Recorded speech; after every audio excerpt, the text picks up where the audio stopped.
Hoy vamos a hablar de un servicio farmacéutico asistencial llamado el seguimiento farmacoterapéutico.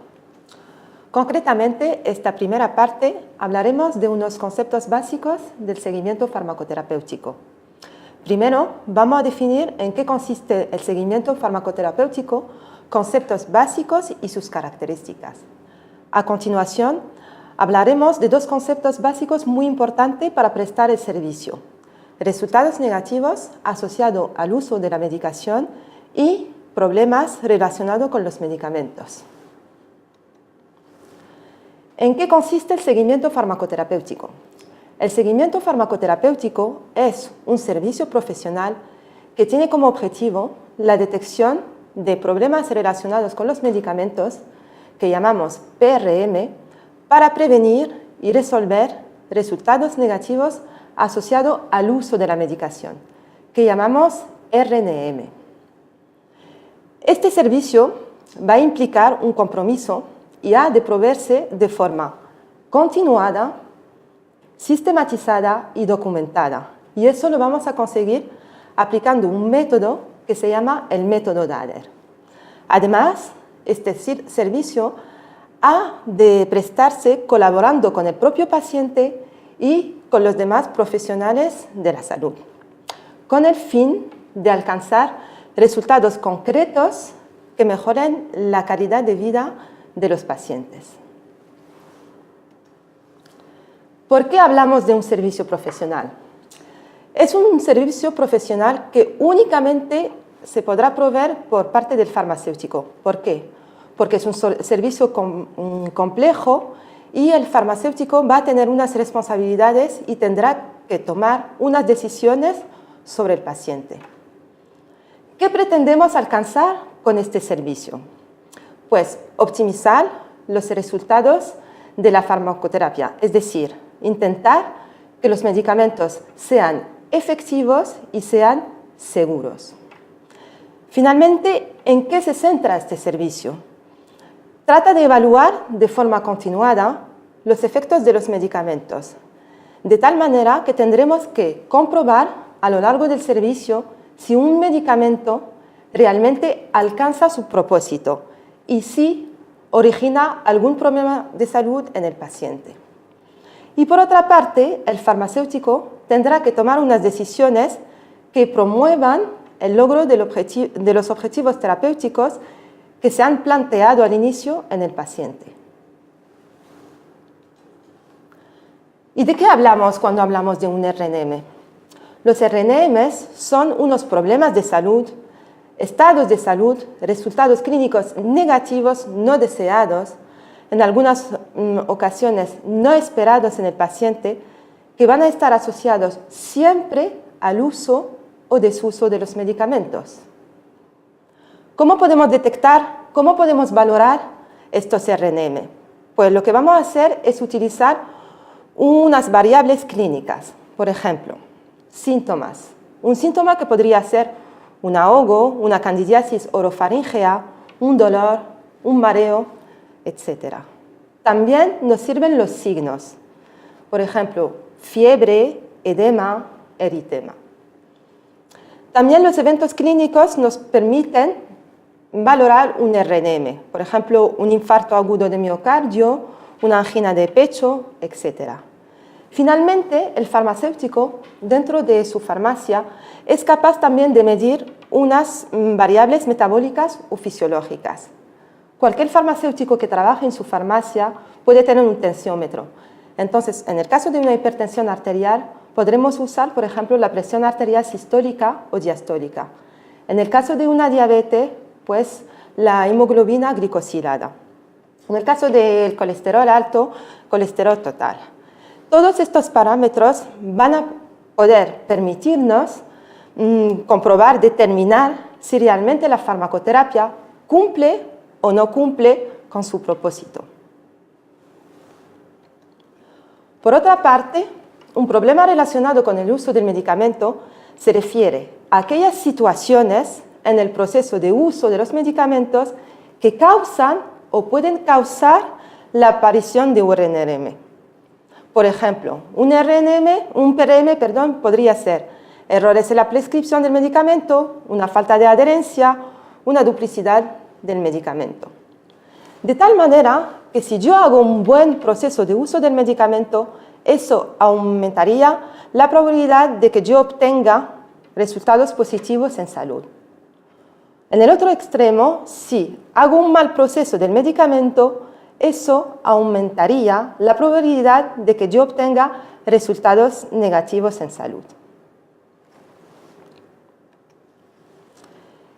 ¿Y a qué nos referimos cuando hablamos de que el seguimiento ha de proveerse de forma continuada, sistematizada y documentada? Continuada se refiere a que el farmacéutico tendrá que trabajar, colaborar, cooperar con el paciente de forma indefinida en el tiempo, de tal manera que eso va a implicar un compromiso con el paciente y eso se hará mediante un plan de trabajo continuado en el tiempo. Cuando hablo de sistematizada, me refiero a que el seguimiento farmacoterapéutico se va a ajustar a unas pautas, a unas etapas ordenadas y relacionadas entre sí. De tal manera que si yo trabajo de forma sistematizada, eso me va a ayudar a centrar mejor la intervención. Voy a aumentar la probabilidad de éxito de mi intervención. De tal manera que vamos a trabajar de forma estructurada y ordenada para poder actuar. Finalmente, cuando hablamos de documentada, se refiere que durante el proceso del seguimiento vamos a recoger toda la información generada durante el proceso asistencial. Primero, hay que saber que cuando uno hace seguimiento farmacoterapéutico, documentar el servicio es un requisito legal. Después, eso nos va a ayudar a demostrar nuestro trabajo. Y finalmente, el hecho de documentar el servicio permitirá de mejorar nuestro trabajo. De tal manera que aplicando el método DADER de seguimiento, utilizamos una documentación que se llama historia farmacoterapéutica. Y eso se hace mediante el método DADER de seguimiento farmacoterapéutico. Cuando hablábamos al principio de la definición, hablábamos de que teníamos que colaborar con el propio paciente y con otros profesionales de la salud. ¿Y por qué hay que tener en cuenta al paciente? ¿Y con qué profesionales de la salud podemos colaborar haciendo seguimiento farmacoterapéutico? El paciente es importante porque va a valorar positivamente tener un papel activo en la toma de decisiones relacionada con su salud y su tratamiento farmacológico. Por otra parte, los pacientes van a ser los principales responsables de la salud y que van a colaborar con lo que se le proponga. Finalmente, son los últimos que van a decidir si seguirán o no con las recomendaciones que se le han dado al principio. Profesionales de la salud.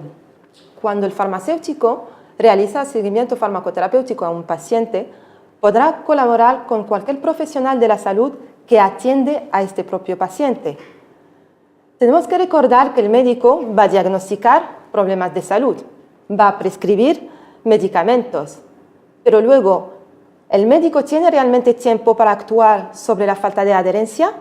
¿Educa realmente a los pacientes? Por eso los farmacéuticos deberían de comprobar siempre que el paciente sigue las instrucciones de su médico, asegurarse que el tratamiento está siendo efectivo, comprobar e informar al médico que el tratamiento farmacológico no supone ningún problema adicional, ningún riesgo en salud al paciente, indagar, actuar sobre las posibles causas relacionadas con la falta de adherencia y finalmente intervenir sobre hábitos de vida, es decir, educar al paciente. El método DADER de seguimiento farmacoterapéutico consta de varias fases. A grandes rasgos podemos distinguir tres grandes bloques. Lo primero que se hace realizando seguimiento farmacoterapéutico es analizar la situación, es decir, identificar resultados negativos asociados al uso del medicamento si lo hubiese. A continuación se pone en marcha un plan de actuación, donde el farmacéutico va a establecer unos objetivos e intervenir en el paciente. Finalmente, para terminar, lo que se hará es un control y evolución del estado de salud del paciente, de tal manera que vamos a comprobar los resultados obtenidos y reevaluar la farmacoterapia si hiciera falta. Concretamente, el método DADER consta de 7 fases. Lo primero que se hace es ofertar el seguimiento farmacoterapéutico. A continuación, se realiza una primera entrevista, se monta un documento que se llama el estado de situación. Después, lo que se hace es una fase de estudio. A continuación, una fase de evaluación y luego una fase de intervención que corresponde al plan de actuación. Y para terminar, se realizarán entrevistas sucesivas. De tal manera, y hablando de los 3 bloques, el análisis de la situación corresponde a la primera entrevista, al estado de situación, a la fase de estudio y a la fase de evaluación. Mientras que el plan de actuación corresponde a la fase de intervención. Y finalmente, el tercer bloque, que corresponde al control y evolución del paciente, se refiere a las entrevistas sucesivas.